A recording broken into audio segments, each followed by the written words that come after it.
Before sightings of killer clowns across the US and into the UK would dominate mainstream media in October of 2016, clowns craze kicked off in Greensville, South Carolina, with two clowns trying to lure a little boy into the woods. From there, clown sightings kept happening, with sightings in Florida, Kentucky, Pennsylvania, and Wisconsin. School districts from Colorado to New York were hit with killer clown threats, and a clown holding a knife threatened a teenager on a New York City subway train. Legitimate action was taken as a precaution because no one truly knows what sparked this phenomenon. To be honest, this is nothing new. Since the 1980s, creepy clowns have made appearances in the weeks and months leading up to Halloween. What inspired the inspiration behind all this? Well, many believe that it stemmed from the capture of serial killer John Wayne Gacy, who would frequent children's parties dressed as a, you guessed it, clown.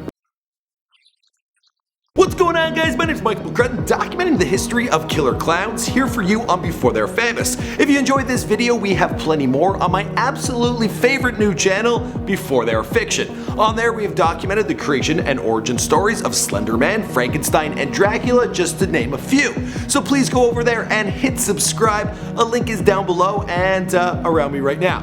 So go and do it, for real. Oh, and there'll be a link at the end of this video. Also, check out our new intro. In 1792. Since then, clowns have become a part of American culture, being major draws for circuses such as Ringling Brothers, and even America's favorite restaurant, McDonald's. They borrowed the clown's friendly appeal for their mascot. Isn't watching TV fun? Especially when you got delicious McDonald's hamburgers. Now, there were depictions in television and film of clowns not with the best intentions, like Batman's arch nemesis, the Joker, who first debuted in 1940. Previous to this was the 1924 silent film, He Who Gets Slapped. Despite these few depictions, clowns were generally in everyone's good books for a long time. Okay, not everyone loved them because, their facial and body features are a little exaggerated, so the term color phobia was coined for the select few. It wasn't until the 1980s that clowns began to get a bad reputation. John Wayne Gacy, otherwise known as the Killer Clown, had a part-time job where he dressed up as Pogo the Clown and attended children's parties and fundraising events in Chicago.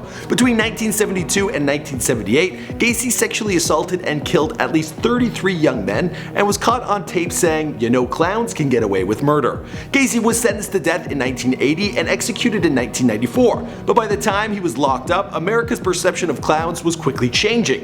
In 1982, Hollywood capitalized on this fear with the film Poltergeist, which featured one terrifying clown doll. Stephen King was next up to bat with his novel, published in 1986, which was later turned into a movie, you know it as It. This was released. Clown sightings started back in 1981 in Boston when children reported seeing creepy clowns driving around attempting to lure them into their vans with candy, which was likely inspired by John Wayne Gacy. Similar hysteria and copycat sightings started cropping up all over the country, typically in the weeks leading up to Halloween. So what has created the mass craze of killer clowns in 2016? Well, there are a few different factors that all came together. That there was a clip from the extremely popular YouTube channel DM Pranks Productions, who pumped out a series of viral killer clown videos starting back in 2014. Mainstream media has also played its role. And there has been a new trend in which creepypastas and online ghost stories have taken on a life of their own, with people making online recreations of these spooky stories. Attention of the White House, well, it is yet to cause any serious injuries or deaths. And let's hope it stays that way. Be safe out there, kids, this Halloween. Okay, now I'm creeped out. As for the rest of the story, well, you know the story because this is Before They're Famous. Now, if you guys like this video, be sure to check out Before They're Fiction. I've told you about Slender Man, we did the Loch Ness Monster, we've done Bigfoot. It's a brand new channel and we're looking for subscribers. So please head on over there. There's a link in the description box. Also, those cards behind me or wherever they are in front of me. I don't know. Click on those and I'll see you guys over there. Okay, bye.